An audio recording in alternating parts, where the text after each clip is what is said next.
Hi అండి, నమస్తే. Welcome back to our channel. మనం ఈరోజు వీడియోలో మామిడికాయలతో పచ్చడి ఎలా ప్రిపేర్ చేసుకోవాలనేది చూపిస్తున్నాను. అది కూడా చేయడానికి రాని వాళ్ళైనా సరే చాలా ఈజీ ప్రాసెస్లో పక్కా కొలతలతో నేను మీకు ఈరోజు మామిడికాయ పచ్చడి ఎలా ప్రిపేర్ చేసుకోవాలనేది నేను ఈరోజు షేర్ చేసుకుంటున్నాను.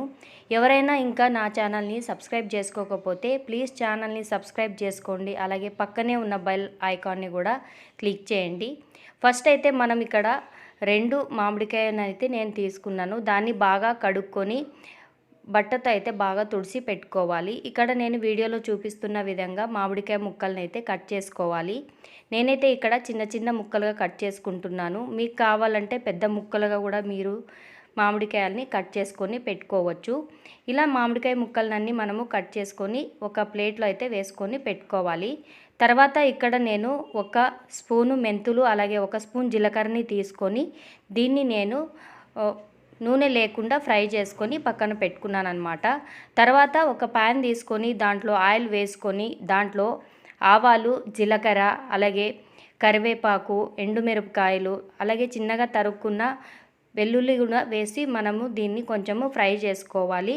వెల్లుల్లి మనకు బాగా ఫ్రై అవ్వాల్సిన అవసరం కూడా ఏమీ లేదు. ఇలా మనం కట్ చేసి పెట్టుకున్న మామిడికాయ ముక్కలన్నీ మనం ఇప్పుడు ఎలా మెజర్మెంట్ చేసుకోవాలనేది చూపిస్తాను. ఇక్కడ మీ దగ్గర ఉన్న ఏదైనా సరే బౌల్ కానీ గ్లాస్ కానీ తీసుకొని దాన్ని మనం ఇప్పుడు కొలత పెట్టుకోవాలి. ఇక్కడ నేను తీసుకునేది ఒక బౌల్ తీసుకొని దాంతో నేను 5 కప్పుల వరకు మామిడికాయ ముక్కలు అనేది వేసుకుంటున్నాను. ఎవరికైనా గుజ్జు ఎక్కువ కావాలి అనుకున్న వాళ్ళు 4 కప్పులు మామిడికాయలు తీసుకోవచ్చు. ఇక్కడ నేను 5 కప్స్తో ఎలా మామిడికాయ పచ్చడి రెడీ చేసుకోవాలనేది చూపిస్తున్నాను. తర్వాత ఇక్కడ నేను 3/4 కప్పు వరకు కారం వేసుకుంటున్నాను. అలాగే ఇక్కడ 3/4 కప్పు వరకు సాల్ట్ తీసుకున్నాను. కావాలంటే కొంచెం పక్కన పెట్టుకొని టేస్ట్ చూసుకొని కావాలంటే వేసుకోవచ్చు. ఇక్కడ నేను చూపిస్తున్న జీలకర్ర అలాగే మెంతుల పొడి కూడా వేసుకోవాలి. దీంట్లో మనం ఇప్పుడు ఆవాల పిండి కూడా 1/2 కప్పు వరకు ఆవాల పిండి కూడా వేసుకోవాలి. ఇలా అన్నీ వేసుకొని తర్వాత దీనికి కొంచెం పసుపు కూడా యాడ్ చేసుకోవాలన్నమాట. ఇలా అన్నీ తీసుకున్న వాటిని బాగా 1 స్పూన్ తీసుకొని బాగా కలుపుకోవాలి. చేత్తో కలుపుకుంటే ఇంకా మంచిది. ఇలా అన్నీ కలిపేంత వరకు బాగా కలుపుకొని మనం దీంట్లో ఆల్రెడీ వేడి చేసి పెట్టుకున్న నూనె కూడా ఉంటుంది కదా, దాన్ని కూడా వేసుకొని కలుపుకోవాలన్నమాట.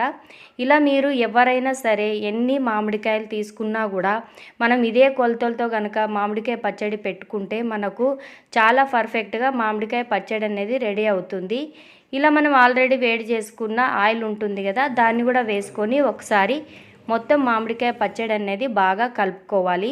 ఇలా కలుపుకున్న మామిడికాయ పచ్చడిని ఒక రాత్రంతా అలాగే వదిలేస్తే మనకు ఉప్పు అన్నది అంత బాగా కలిసి మనకు నూనె అనేది బయటకు వస్తుందన్నమాట. మీరు కూడా ఇంట్లో ట్రై చేయండి. ఖచ్చితంగా మీకు కూడా చాలా పర్ఫెక్ట్గా మీరు కూడా ఈ మామిడికాయ పచ్చడి అనేది చేసుకుంటారు. ఇలా సమ్మర్లో మనము మామిడికాయ పచ్చడి అనేది చాలా ఫేమస్గా మనం అందరి ఇంట్లో చేసుకుంటాం కదా. ఇలా మీరు కూడా ఒక్కసారి ట్రై చేయండి. ఖచ్చితంగా మీరు కూడా చాలా ఈజీ ప్రాసెస్లో చేసుకుంటారు. తయారు చేసి పెట్టుకున్న పచ్చడిని ఇలా గ్లాస్ జార్లో వేసి పెట్టుకుంటే సంవత్సరం వరకు నిల్వ ఉంటుంది. వీడియో కనుక నచ్చితే please like, share and subscribe.